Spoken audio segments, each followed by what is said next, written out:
Hello, everyone, and welcome back to another episode of Truth Tellin Tuesdays, which from today forward, I'm just going to call Truth Tellin Today because I love alliteration, so it all starts with the T, but I can't handle the pressure of having to produce them for, on, or by a Tuesday. So that is too much pressure for my brain, and then what happens is I just don't do it. So, yeah. So welcome to Truth Telling Today. So my name is Deirdre Ryan. I am a certified parent coach and educator, and I work with clients in Cork City in person. I also work online or over the phone, and I host different workshops and talks and meetups, all to ensure that parents are getting the support that they truly need. Right? Parenting can be very isolating.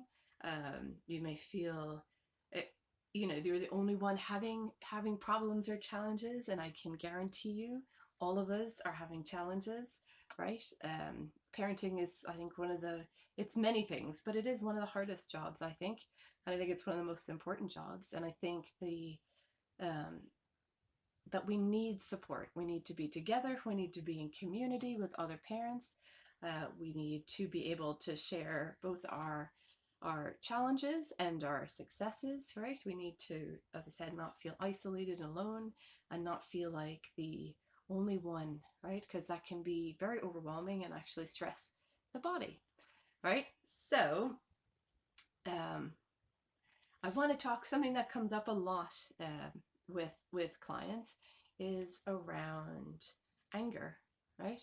And how children, both young children and adolescents, how they express it, what to do about it, um, how do we support our kids, with these big emotions. So I have run a workshop around big emotions and big feelings, how we grow through them, right? Uh, how it can help parents to understand the nervous system and the stress response, and a lot of what we term as behaviors, especially when we're talking about what we call negative behaviors, right? They're actually automatic stress responses, right? So they're not our children trying to control us or be manipulative, or it's not being the Irish version of bold. In America, bold means courageous. So, but here it's used in a different connotation. Um, these are automatic responses. And I think the more we can understand what is going on inside our children's bodies and brains and nervous system, right, the more compassion and empathy we can bring to the situation, and we can respond from a very different place. And not only do these workshops help us understand where our children are coming from, helps us to understand where we as adults are coming from. So this workshop can help you with your relationship with your children, your partner, friends, colleagues, right? It helps us to understand what's truly going on for us and how do we show up for ourselves with grace and compassion, support ourselves, and then in turn co-regulate and support our children, right? Because let's remember our children are quite young, right? Their brains are not fully developed until they're 25, and for sensitive and neurodivergent brains often later, right? So our kids are not, they don't have the brain development we have, they don't have the life experience, they don't have the bigger picture, right? So that's why even when our kids are in distress, right, and they might get stuck in whatever it is they're saying or doing or needing, we do have the bigger picture. And I do think it's for us to be the ones who are flexible and not expect our children and often adolescents to be the ones who meet the situation with flexibility, right? So I think it's such an important workshop. I think I'm going to do one in the second week of June, before we head into the summer. I highly recommend it for everyone, as many people, to come, listen, explore, laugh, share what's going on. I have a wealth of information, and I would love to share it and to help you to better understand not only yourself, but your children, and how best to show up and support them, especially when we're trying to parent in possibly a different way than we were raised, right? Or we might be trying to parent in a different way than our culture feels is the right way, right? So, yes, I'm going to let you know about that. And what I wanted to say, with anger, and I am going to read a book today, because some of you do know me from story time as well. I work with young children in the city libraries and read a lot of picture books every week. But I just wanted to quickly talk about anger and when our children are erupting, or when they're expressing or feeling these really big feelings. You'll often see, you can tell that their heart rate is elevated, their face might be flushed, right? They're in an automatic stress response. These responses are there to protect them, so their body is designed to do this if it feels under threat, right? So it could be anything. It could be, they didn't get the cookies they want, can feel like a threat, or it can be, maybe the wrong color cup, so you can have these big reactions, right? So first and foremost, right, we don't want to come in and invalidate their feelings. So we don't want to say things like, don't worry about it, it's not a big deal, don't be so silly, it's not even a problem, or, hear people saying first world problems. It's, we don't want to use any of that language of invalidating, because that feeling of not being seen and heard and understood is really distressing, right? And for us as well, if you went and told your friend you were having a problem and they invalidated it, so that's just nonsense. Why are you even worried about that? There's real problems in the world, right? That really hurts, because that is a problem for you. It's valid. All feelings are valid, and feelings aren't facts. So remember those two things, but all feelings are valid, whether a child's having it, or whether an adult or an adolescent or a teen, whoever, those feelings are valid. So we don't want to invalidate it. And often when we do, even we think it'll soothe them down, like, oh, it's no big deal, don't worry about it, it's fine. Sometimes the kids may think, oh my gosh, my parent they don't see the urgency. I have to really get them to understand that this is a serious problem. So I'm going to get louder, and I might start hitting, or I might, it's elevating, because they don't feel like you understand that this is a problem, right? So again, we're not going to invalidate them. We're coming in, right? First and foremost, we're checking in with ourselves, right? We're going to regulate ourselves. So whatever it is, I love the thymus thump, anything to do in the moment, hands on your face. Watch what you're saying to yourself, right? So you might be saying, oh my gosh, here we go again. This is the worst. I hate this. So, I'm a terrible parent, or whatever. You're going to become dysregulated, right? You're going to start your own stress response solely from what you're saying. You're probably already stressed from what's going on. And now you're adding, right? So you're pumping more adrenaline and cortisol, because now you are the threat to you.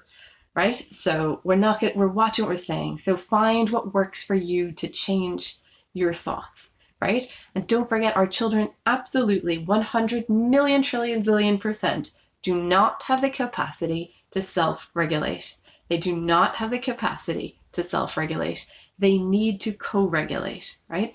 And these experiences of co-regulating are going to be what they call on in their later life in order to regulate themselves, right? So always remembering that we're going to regulate our nervous systems. Nervous systems speak subconsciously all the time, right? So once you're starting to calm your nervous system, their system can start to calm, right? So we're not invalidating what they're saying. We are making sure we're regulated. We're coming in. Our tone of voice is such. For some kids, less words is better. They're not going to process anything you're saying. These are not teaching moments, right? You can way after, when everything is calm, you can have conversations around it depending on their age and their learning style. But these are not teaching moments. These are the moments where your kid's the most vulnerable, right? And how we treat people when they're the most vulnerable is so important, right? Again, for ourselves, if we're distressed, and you go to one friend and they just dismiss you and say, oh, whatever, it's not even a big deal. This are my problems. These are bigger. You're not going to go to that person again. At least I wouldn't recommend you do. So it's not, yeah. Let's just remember that. So we're coming in, our tone of voice, we're just trying to regulate, not the time to teach just the time to help them to regulate, obviously stopping any hurtful actions if there's anything going on towards a sibling or a friend, but we can come in and we can be with them. And if some kids like hugs, right? They might like, a deep pressure.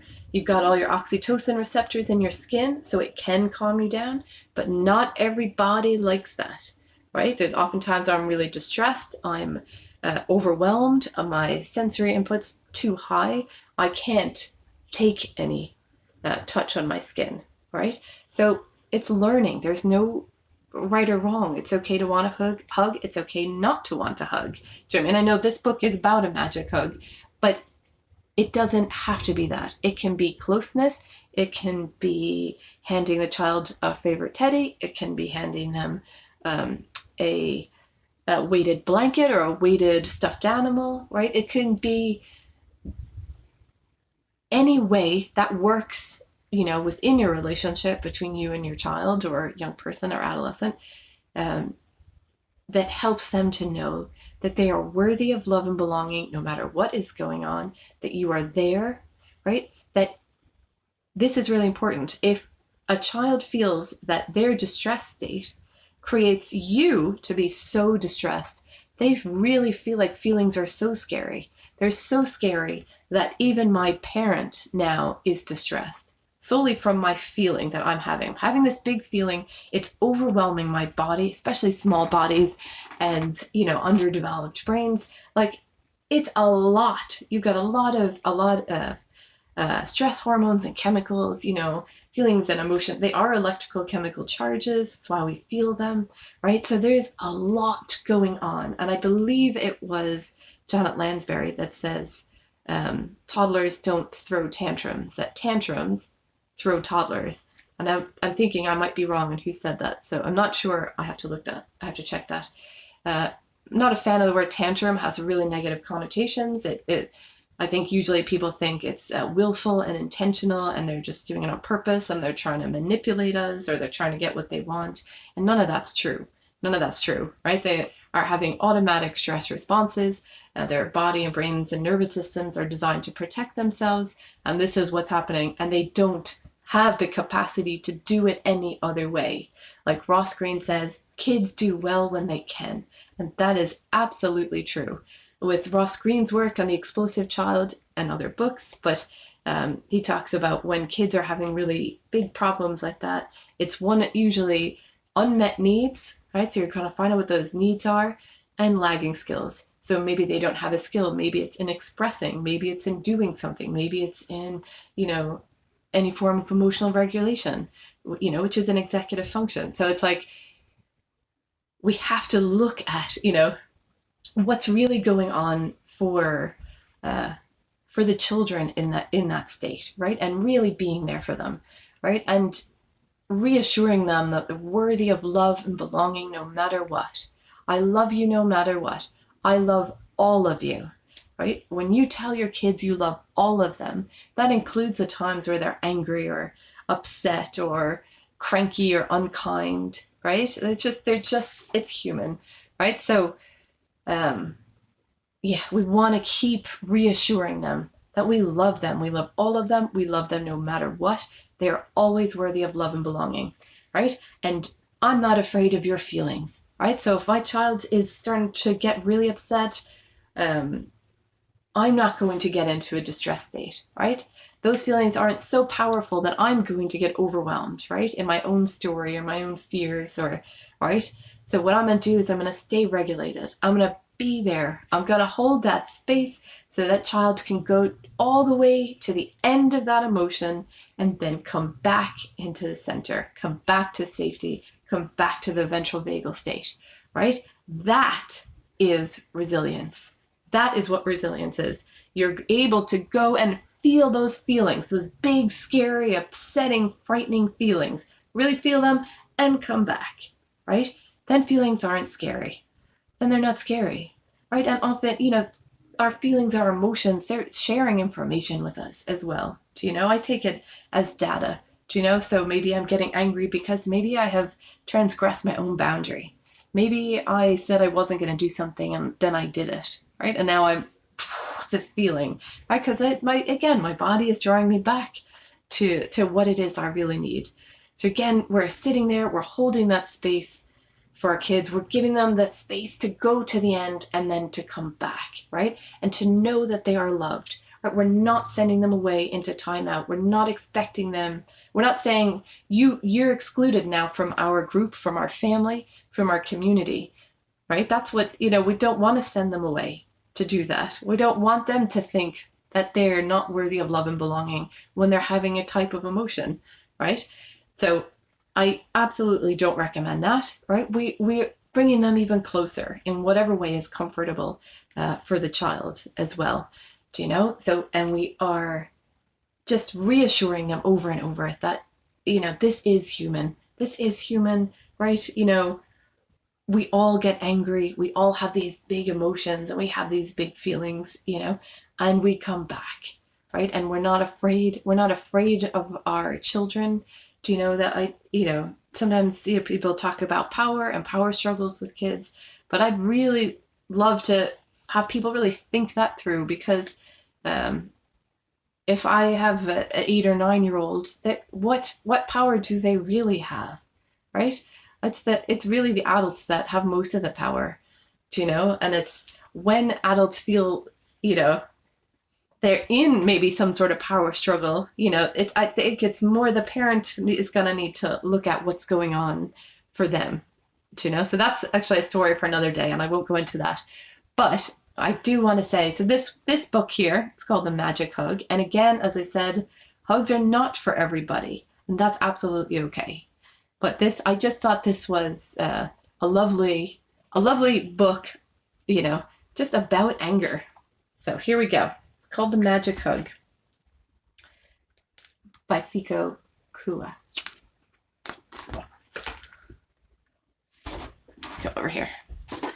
I am so angry, but I don't know why. And this is what I'm saying. Often kids and adults, they have all these feelings and they're not exactly sure why. And they feel overwhelmed, waves of feelings that are coming. So this guy's, I'm so angry, but I don't know why. I feel angrier and angrier. And angrier. And I turn red. Right? Again, you see it in your kids' faces, Wow, and you're having this conversation. Wow, yeah, wow, he's feeling really angry. And he's not even sure why. I wonder what he's feeling like in his body. Wow, look, he's getting red. Sometimes when I'm feeling angry, my face gets red. So we're just, you can have the conversations. Whenever I get angry, I flame. Whoosh, look at that. Then something gets burned. Right? Wow, it's really coming out. It's really coming out. I burned Daddy's favorite flowers and Mommy's favorite chair. Can't feel that. I eat. Okay, there was another part. And my brother's favorite toys. I even burned myself. This is big. This is a big, big, overwhelming, all-consuming feeling that is going on for this little young guy. Now, this is the truth as well. It makes me feel so terrible and lonely and guilty, right? So kids, when they're experiencing these big emotions, it is scary. It is overwhelming. No one wants to feel out of control. I'm sure each and every parent here has said and done things that they didn't set out to do or want to do in that moment where they just lost it, right? Remember, when you're in your stress response or when you've gone into your amygdala, your emotional center, as Dan Siegel, if you've read any of his books, says, you flip your lid, right? So that prefrontal cortex, this part here, right? It actually disconnects. You're no longer in your thinking brain. You're not, And it is scary and it is overwhelming. And if we come in as parents or adults and we start yelling at children for having these emotional responses, they feel shame, They feel guilt. They feel lonely, right? They feel misunderstood. They feel bad. This is not what we want them to feel. And this is a very scary, it's a very, very, I understand. I can relate to this picture. I can relate to this feeling. I feel really sad, and I wonder if I'll ever be happy again. But then something magic happens. Now look, see, he's got this black. A hug. I feel a little strange, then warm and calm and peaceful. Right? That is co-regulation. Right? Not even a word has been spoken. Right? There's just love there. And now the next one follows. Right? We have a family cuddle, and I feel like myself again.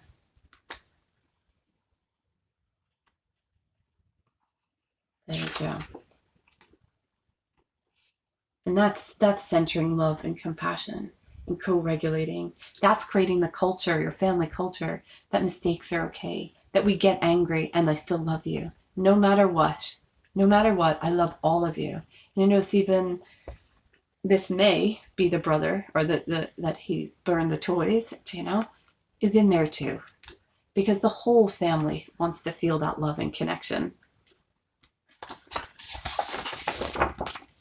And I made this for my family. It says, thank you.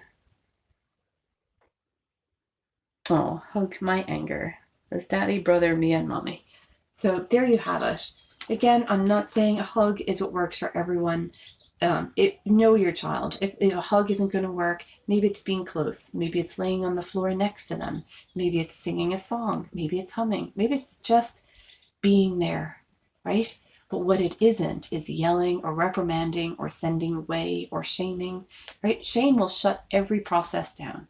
Or if you can think back to a time where you might have been shamed either by a parent or relative, friend, teacher, whomever, right? It shuts things down. It stunts growth, right? So I just wanted to share that with you and give you a little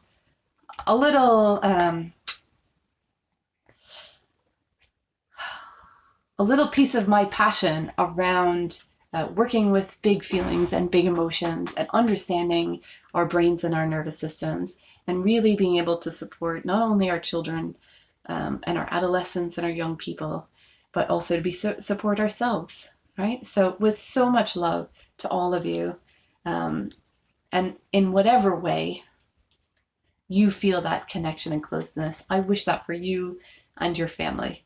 And I look forward to seeing you all again soon. Bye for now.